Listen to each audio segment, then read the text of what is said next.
Good morning. I am Otu Samuel Kobina, postgraduate student of Kwame Nkrumah University of Science and Technology.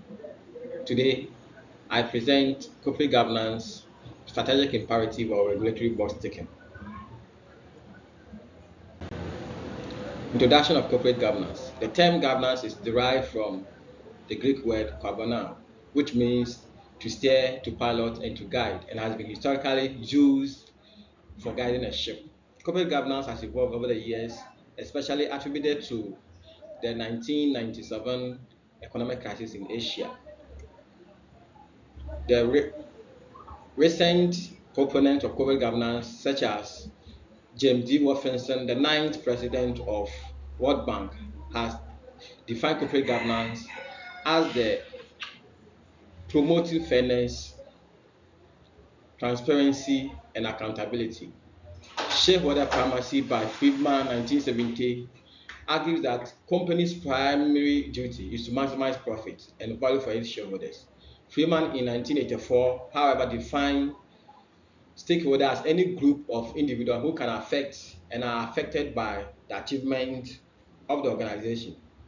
Effective corporate governance, a strategic imperative that balances ethics and long-term value creation.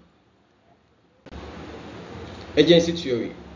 Corporate governance is a necessity created to mitigate the risks associated with the separation of owners and the control.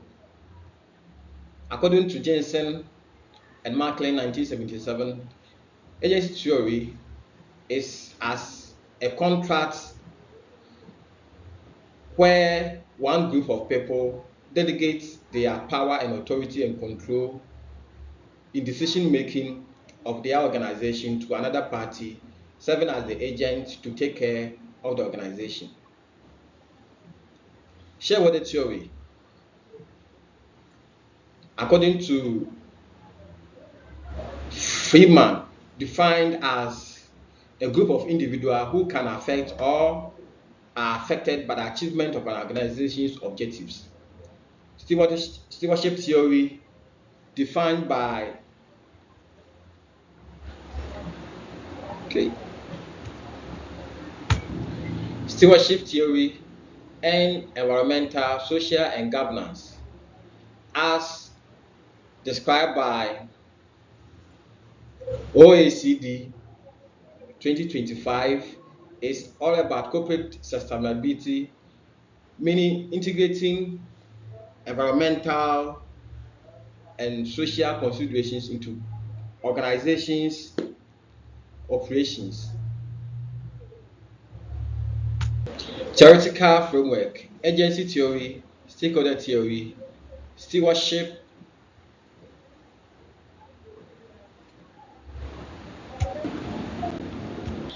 The drivers to corporate governance, mitigating agency costs and fraud risk. Corporate governance serves as a mechanism to direct and control firms in addressing the associated costs that arise in owners delegating their duties to management.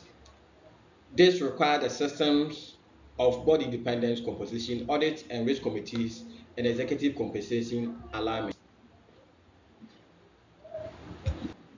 Sarbanes-Oxley Act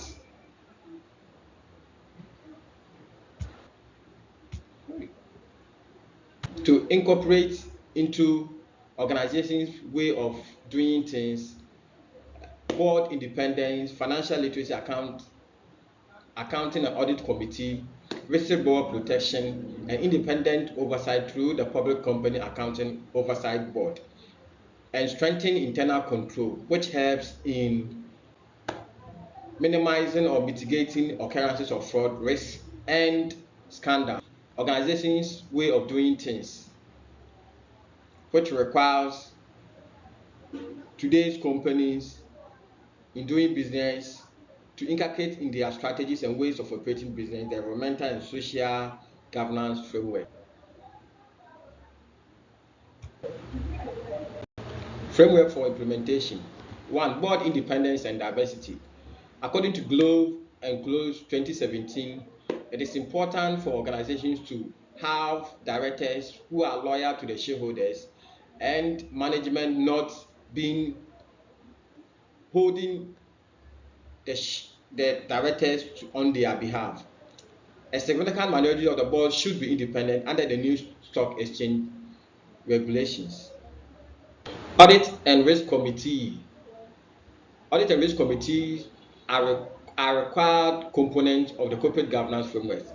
It helps in preventing and controlling fraud, accounting financial improprieties, and the composition of this committee are acceptably based on experience, expertise, and the knowledge required of all the individuals who will be employed to take that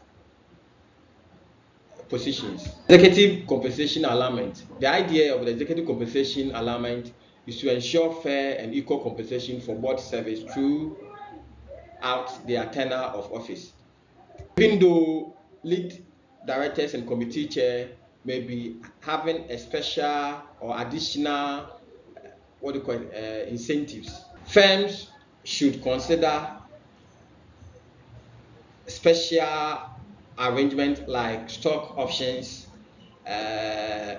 stock performance, and other forms of to lieu or to get management glued and aligned with the overall company's directives. Integrated reporting. According to the OECD 2025 sustainability report, it indicated that between 2020 and 2024, companies disclose substantial related information. Globally, 91% of companies by capital markets disclose sustainability information in 2024 from 86%. Yeah, someone.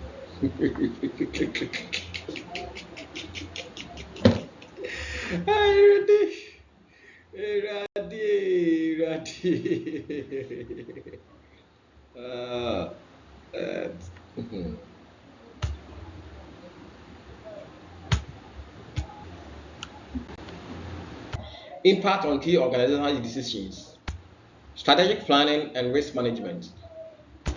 A review on the corporate governance statement of Unilever UK Limited indicates that the company has embedded risk management approach with clear responsibility, rules and authority to ensure that all opportunities are robustly reviewed to avoid gaps in their operations, to prepare for short, long-term, and then overall risks that may arise.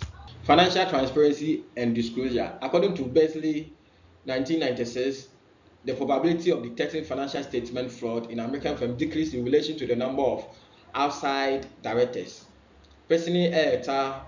2020 also revealed that the independent board may mitigate earnings management.